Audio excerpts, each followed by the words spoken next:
Good morning class 10th।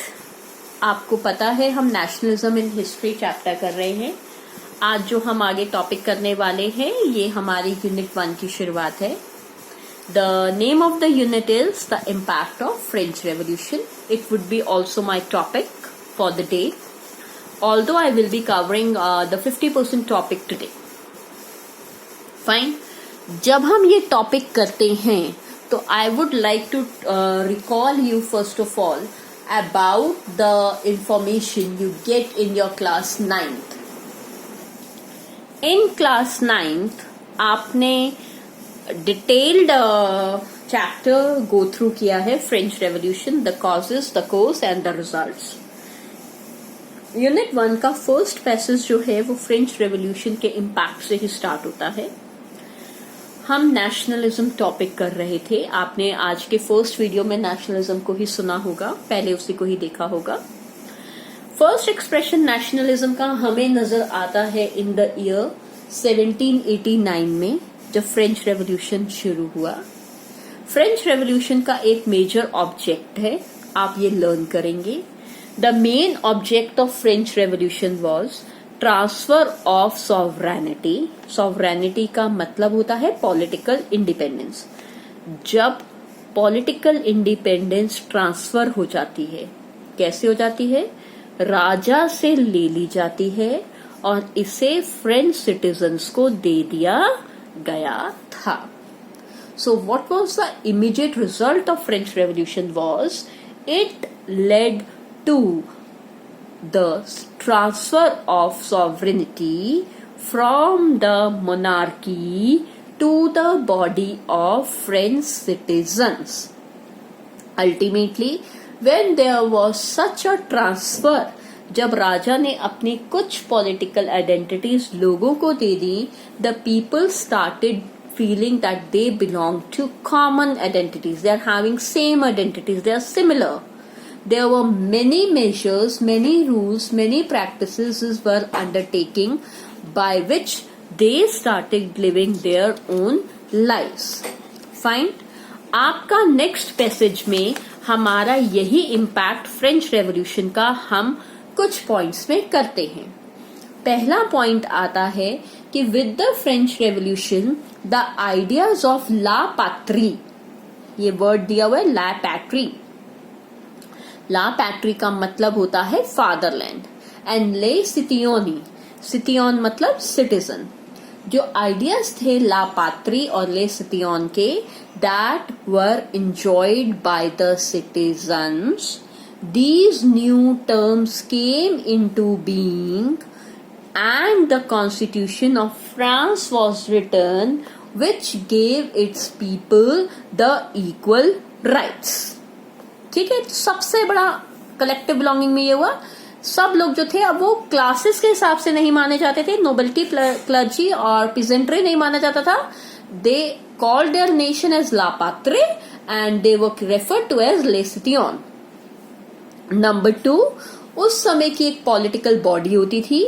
You might have done the question in your class 9th about state general, जो कि taxes को Levi करती थी। अब state general का नाम बदल दिया गया and new body emerged with the French revolution. It was an elected body by the active citizens of France. It was called as national assembly. French revolution का इम्पैक्ट हो गया, state general was renamed as national assembly which was elected by the active citizens. Active citizens की definition आप कर चुके हैं, the people who were above the age of 25 years and were having right to earn some or share in some property. Number 3, French revolution का impact जो आया था, that was कि uniform laws were made for all over the country. जितने भी internal custom duties होते थे या ऑब्लिगेशंस होती थी या फोर्सबली लोगों के ऊपर कुछ थोपा जाता था, उसको खत्म कर दिया गया था। फ्रेंच रेवोल्यूशन की सबसे बड़ी अचीवमेंट ये थी कि a new French flag came into being. आपने फ्रांस के नए नेशनल कलर्स को आप जानते हैं, red blue and green colour tricolour flag, जो red blue and white colour का जो फ्लैग था वो फ्रांस में एस्टैब्लिश किया गया था। जब फ्रेंच रेवोल्यूशन हुआ था, बहुत सारी हाइम्स, बहुत सारे सॉन्ग्स, बहुत सारे श्लोक कंपोज किए गए थे।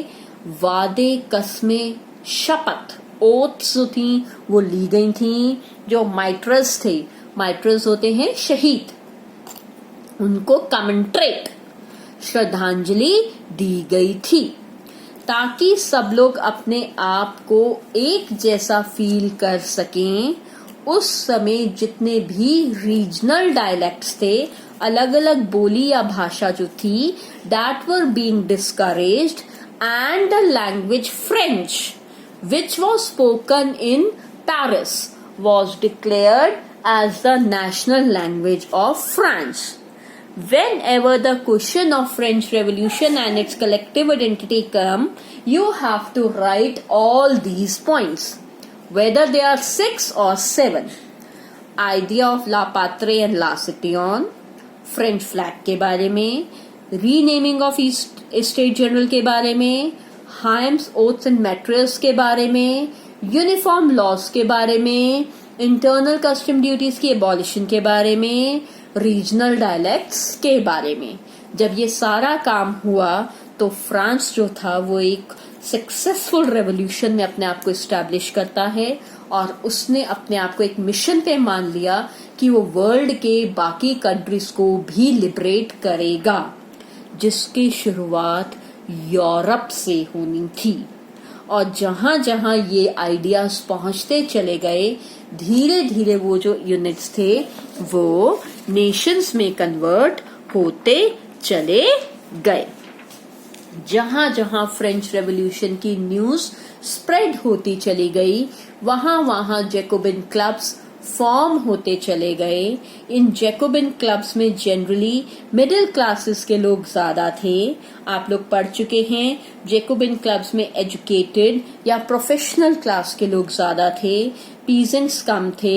Either they were educators, doctors और बिजनेसमैन, और मिडिल क्लासेस लोग ज्यादा थे। इन्होंने बहुत सारी एक्टिविटीज और कैंपेनिंग्स चलाई अलग अलग हिस्सों में।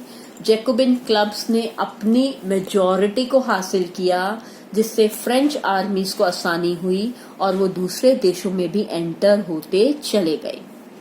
4 देश जहां जैकोबिन क्लब्स बने थे ड्यूरिंग 1790s, वो 4 देश हैं Holland, Belgium, Switzerland and Italy. Holland, Belgium, Switzerland and Italy.